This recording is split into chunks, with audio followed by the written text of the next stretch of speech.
Hey Dara, Alex here, and today we're going to talk about the AvA system in the Elder Scrolls Online, which refers to the Alliance versus Alliance system. So basically you have Cyrodiil in the middle, which is the main fighting grounds. You're basically fighting over for this imperial city in the middle of the province. There's the Daggerfall Covenant, the Ebon Heart Pact, and the Alamari Dominion, which are the three different alliances in the game that you will choose in the beginning of the game in order to fight and represent them in battle. Now this province will be very similar to Oblivion, but larger, and will be larger than the Elder Scrolls V. So this province will be the main battleground, and it will have small towns that you fight over. These towns have farms, windmills, and lumber mills, very important resources for you to capture. You're also going to fight over major cities found in the Elder Scrolls series, such as Kovich, Anvil, Bravil, and Bruma. You might not recognize these if you've never heard of the Elder Scrolls before, but these are major cities you can actually take over. But don't forget that the actual main objective is to take over the Imperial City.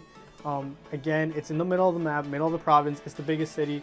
It's the most important city. It's basically where the power is, and you want to take over that city with your alliance. But this city will actually have its own race NPCs called the Imperials. Again, not playable, but these are the ones who are going to be in the middle in the city there. The ones who run the city, and you basically got to fight them in order to take over the city. You're also going to find undead and endangered creatures. It won't be only a player-based area. There's going to be lots of NPCs and mobs for you to fight too. Now, whichever alliance actually manages to get through all this and take over the Imperial City, you will get the Ruby Throne. And when you're at the Ruby Throne, one of your real players, so it could be you, can become the Emperor of the entire city. So there will be a lot to do in order to be Emperor. If you want to be Emperor, if you want your alliance to be running the city, you got to do a lot. PvP starts as early as level 10. So you'll be a level 10 and get your stats boosted to level 50. But again, you will not have all the skills. You'll just have the stats of a level 50.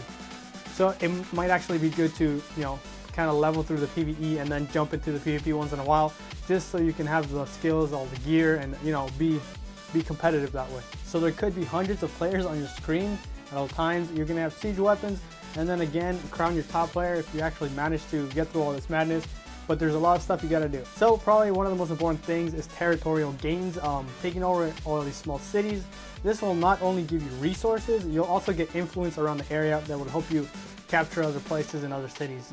Another important thing will be holding the Elder Scrolls. As an alliance, you get your own fortress and you get your own scroll. And you can actually break down the fortress of your enemy and take their scrolls and bring it back. These scrolls will give you special benefits and buffs in order to help you in battle. So it's also very important to hold your own scroll and protect it, and it's important to also take your enemy's scroll. If they're ahead of you, you probably want to take their scroll, cause some damage there.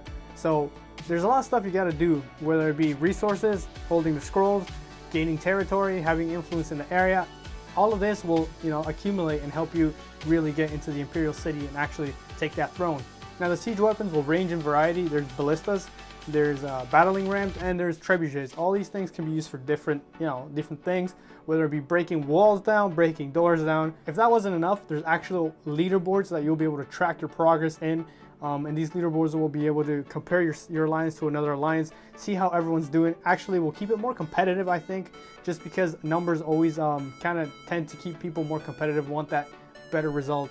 And there'll be a point system in order to purchase these siege weapons and have different benefits to help you in battle. That's pretty much it, guys. That will be, in a nutshell, what the AvA system will include.